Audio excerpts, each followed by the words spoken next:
नमस्कार दोस्तों, स्वागत है आपका यूट्यूब के मेरे चैनल पर, जहाँ पे हम लोग आज देखने का कोशिश करेंगे कि लाइव मार्केट में जो चार्ट ट्रेडिंग है वो किस तरह से की जाती है और हमें किन किन पॉइंट्स का ध्यान रखना चाहिए।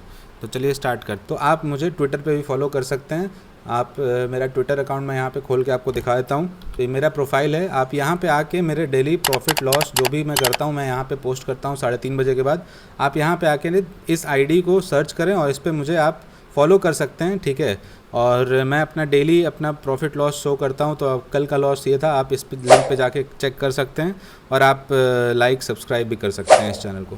तो सबसे पहले देख लेते हैं कि आज 2 तारीख है, 2 जून, ठीक है। 2 जून को अभी टाइम हो रहा है 11:10।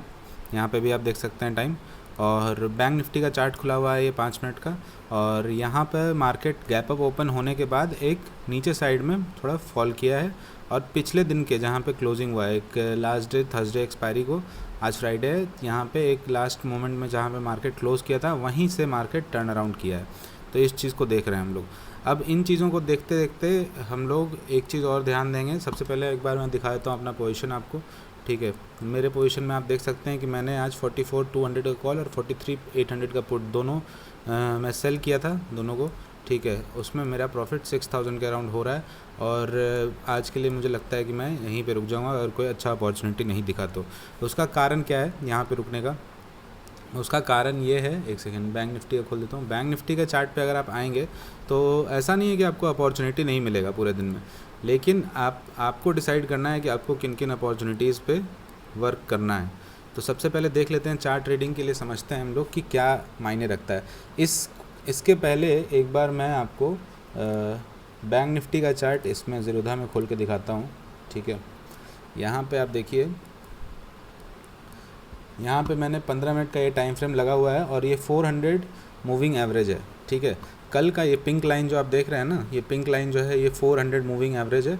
ये लाइन जो जिसकी बात कर रहा हूँ मैं, ये 400 मूविंग एवरेज है। और 400 मूविंग एवरेज के पास कल बैंक निफ्टी ने क्लोज़ किया था, ठीक। आज ओपनिंग उसके ऊपर हुई है 200 मूविंग एवरेज के आसपास, ठीक है। 200 मूविंग एवरेज से मार्केट अपने 400 मूविंग एवरेज के पास आया और फिर यहाँ से मार्केट मूव कर रहा है। ये 15 मिनट चार्ट का है, इस बात को बस ध्यान रखिएगा। और बाकी हम लोग अभी इस चार्ट पे देखते हैं। ये चार्ट थोड़ा ज़्यादा क्लीन है, इसलिए इस पे काम करने में ज़्यादा आसानी होगी। अब यहाँ पे हम लोगों को समझना ये है कि हम लोग मार्केट को रीड कैसे करें। जब सबसे पहले आज मार्केट में गैप अप ओपनिंग हुई तो ये बात आपको समझना चाहिए कि जो लोग कॉल बेच के गए होंगे उनका स्टॉप लॉस कहाँ पर होगा? उनका स्टॉप लॉस है इस जगह पर। हम लोग थोड़ा सा हायर टाइम फ्रेम पे आ जाते हैं, 1 मिनट, ठीक है। 15 मिनट, अभी 5 मिनट का चार्ट लगा, 15 मिनट के चार्ट पे आ जाते हैं। 15 मिनट के चार्ट पे हम लोगों को ये दिख रहा है कि ये जो मार्केट का जो स्विंग है वो यहाँ पर है, इस जगह पे 44,000 के ऊपर, 44,100 के आसपास, ठीक है, जो कॉल सेलर्स हैं। और जो यहाँ पे, हालांकि बहुत कम लोग होंगे जो यहाँ पे पोजीशन क्रिएट किए होंगे, लेकिन फिर भी यहाँ पे जो पोजीशन क्रिएट किए होंगे उनके लिए तो ये प्रॉफिटेबल एरिया है जहाँ पे मार्केट खुला था। और इनके लिए भी कोई डिसकम्फर्टिंग जगह नहीं है। अगर मार्केट थोड़ा कल का जो प्रॉफिट है ये यहाँ से इनको थोड़ा सा घट गया होगा 50% नहीं, लेकिन उससे कम ही घटा होगा, लेकिन कुछ घटा होगा, लेकिन ये डिसकम्फर्टिंग नहीं है, कुछ तो आ रहा है, ठीक है। तो यहाँ से ये पोजीशन तो हटाएंगे नहीं।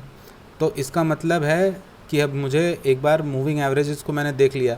यहाँ पे 15 मिनट टाइम फ्रेम पे एक 200 मूविंग एवरेज ईएमए चल रहा है, ठीक है। 200 मूविंग एवरेज ईएमए चलने का मतलब ये है कि यहाँ पर 15 मिनट पे काफ़ी ज़्यादा एक रेजिस्टेंस है, ठीक है। तो रेजिस्टेंस वाले एरिया पे अगर मार्केट ओपन हो रहा है और किसी को कोई इशू नहीं हो रहा है, कॉल सेलर को नहीं इशू हो रहा है, पुट सेलर जो अगर ओपन हुआ है तो वो उसको प्रॉफिट हो रहा है, तो वो हो सकता है यहाँ से निकल जाए या होल्ड कर जाए, ठीक है। ये दोनों चीज़ होने, तो कोई क्यों हटेगा, ये पहला चीज़ ये है। तो साइकोलॉजिकली तो हमने ये बात डिस्कस कर लिया कि यहाँ पे ओपन होने से मोस्ट ऑफ द पीपल को कोई प्रॉब्लम नहीं हो रहा है, ठीक है। अब दूसरा जो सिनारियो हम लोग देखेंगे कि अब ओपन होने के बाद मार्केट में क्या क्या सिचुएशन क्रिएट हो सकता है। इसके लिए हम लोग थोड़ा सा शॉर्टर टाइम फ्रेम पे आते हैं और देखते हैं, समझते हैं कि 5 मिनट टाइम फ्रेम पे मार्केट में क्या हुआ है। 5 मिनट पे मार्केट में अभी एक स्टार्टिंग में एक हैमर टाइप का बना, उसके बाद एक इनगल्फिंग कैंडल बना, उसके बाद एक और यहाँ पे हैमर टाइप का बना यहाँ पे, उसके बाद मार्केट साइडवेज हो गया। जब ये मार्केट साइडवेज हुआ तो एक ऑप्शन बायर को हो या सेलर हो, देखिए मार्केट में बाई कीजिए या सेल कीजिए। आपको अगर डायरेक्शन नॉन डायरेक्शनल आप प्लेयर नहीं है तो आप डायरेक्शन में अगर आप काम कर रहे हैं तो आपको पॉइंट्स तो ब्रेकआउट या ये ब्रेकडाउन पे ही मिलना है, या ट्रेंड लाइन रिवर्सल पे मिलना है, या कहीं पे मिलना है, ठीक है। तो अभी जो सिचुएशन क्रिएट हुआ है ये क्या है, ये कंसोलिडेशन वाला फेज़ है। 5 मिनट पे अगर आप देखेंगे तो ये कंसोलिडेट हुआ मार्केट 1 2 3 4 5 6 कैंडल कंसोलिडेशन के बाद 7वें कैंडल में इसको क्लोज़ किया नीचे, ठीक है। नीचे क्लोज़ करने के बाद आप देखिए कि ये अगर यहाँ पे एंट्री हुई और ये स्टॉप लॉस अगर रहता तो आपका जो रिस्क रिवॉर्ड है वो 1:1.5 या उससे ऊपर का मिल जाता आपको। तो ये चीज़ें हैं। अभी क्या कर रहा है मार्केट, अभी रिसेंट में अभी जो है मार्केट यहाँ से 400 मूविंग एवरेज के पास से मार्केट यहाँ पे 400 मूविंग एवरेज है, अभी मैंने आपको दिखाया ये में है, ठीक है। इस 400 मूविंग एवरेज से मार्केट यहाँ से टर्न अराउंड किया है। टर्न अराउंड करने के बाद एक छोटा डे ट्रेस किया और अभी जस्ट आपसे बात करते करते यहाँ पे क्लोजिंग दिया है। इस क्लोजिंग का मतलब ये है कि मार्केट अभी ऊपर में ये रेजिस्टेंस हो गया, नीचे में ये सपोर्ट हो गया, मार्केट बीच में। तो आज के दिन मार्केट हो सकता है कि मार्केट साइडवेज मोमेंटम में रह जाए, इसीलिए मैं कह रहा था कि आज मैं ट्रेडिंग नहीं करूंगा। इस चीज़ को समझना बहुत इंपॉर्टेंट है कि मार्केट का जो रेंज क्रिएट हुआ है पहला 1-2 घंटा के बाद, 2 घंटा के बाद मार्केट एक रेंज तो क्रिएट कर ही लेगा।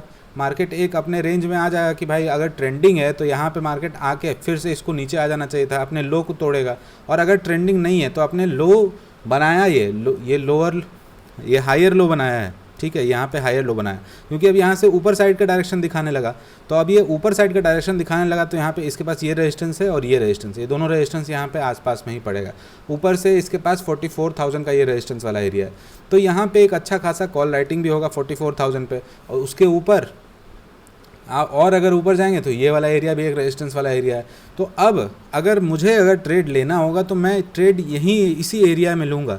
अगर यहाँ से मुझे कोई नेगेटिविटी दिखेगी तो मैं एक छोटा ट्रेड ले सकता हूँ इस जगह तक के लिए, ठीक है। बस उससे ज़्यादा मैं ये नहीं एक्सपेक्ट कर सकता कि आज मार्केट यहाँ से ऊपर जाएगा तो सीधे 500 पॉइंट ऊपर चला जाए। हो सकता है चला जाए, लेकिन वो चीज़ मेरे लिए वाइबल नहीं है क्योंकि मैं उसको उस तरह से देख नहीं सकता। तो पहले तो एक व्यू पॉइंट को क्रिएट करना मार्केट में, अगर आपके पास एक व्यू पॉइंट नहीं है तो सबसे पहले एक व्यू पॉइंट क्रिएट करने के ऊपर आप एक काम कीजिए, ठीक है, कि मार्केट में व्यू पॉइंट कैसे क्रिएट करें। आज जैसे कि हमने देखा कि रेंज में है मार्केट, तो एक साइडवेज व्यू पॉइंट है हमारा, ठीक है। साइडवेज व्यू पॉइंट के हिसाब से हम लोग अपना ट्रेड लेंगे।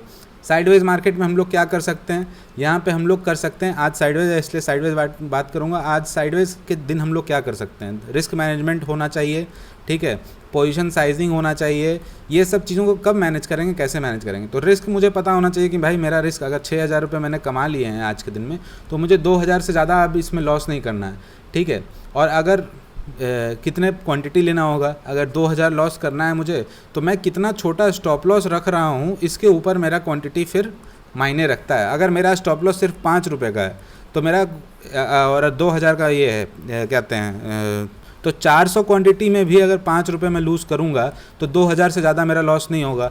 लेकिन अगर मेरा पॉइंट जो स्टॉप लॉस है वो 20 पॉइंट का है तो मुझे 100 क्वांटिटी में ही काम करना होगा। तो इस तरह से आप अपने क्वांटिटी, अपने पोजीशन साइज़ को मैनेज कर सकते हैं, ठीक है। और अपने दिन को बचाने का कोशिश कीजिए। अगर 6,000 जैसे मेरा प्रॉफिट हुआ है तो इसको मैं कोशिश करूँगा कि इसको मैं घर लेके आऊँ, ठीक है। अगर इसको घर लेके आ पा रहा हूँ, इसमें मिनिमम लॉस अगर ले पा रहा हूँ, अगर लॉस होता है तो सुबह का 2 ट्रेड लिया था, दोनों प्रॉफिटेबल हुआ है, तो उसके बाद बार बार रिस्क लेने का साइडवेज मार्केट में कोई दिन नहीं बनता है। आज ऊपर से फ्राइडे भी है और साइडवेज मार्केट में बार बार ट्रेड लेने से आपका ट्रेडिंग कॉस्ट भी बढ़ेगा और हो सकता है कि एक गलती आप कर जाओ जो आपको 2,000 का नुकसान दे दे। हो सकता है यहाँ से 1-2 हज़ार का प्रॉफिट भी बन जाए, लेकिन ठीक है, वो रिस्क आपको सोचना है कि आपको लेना है कि नहीं लेना है, आपको कितना अर्जेंसी है उस चीज़ का, क्योंकि मार्केट कल भी खुलेगा। आप आज के लिए वेट कर सकते हैं, कल के लिए आप फिर से ट्राई कीजिए। आज कल सैटरडे संडे को आराम कीजिए, दिमाग फ्रेश कीजिए और मंडे को फिर से ट्राई कीजिए।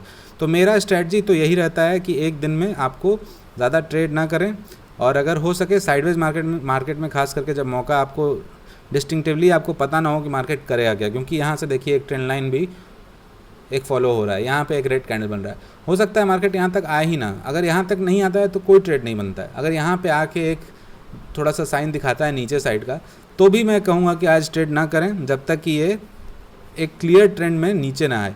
और अगर नीचे साइड में जाना है तो आपको इसका लो टूटने का इंतज़ार करना चाहिए। तो इसी के साथ हम लोग आज के वीडियो को यहाँ पे बंद करते हैं। आज का आपने मेरा पोजीशन देख लिया है कि 6000 के प्रॉफिट में है हम, और थैंक यू।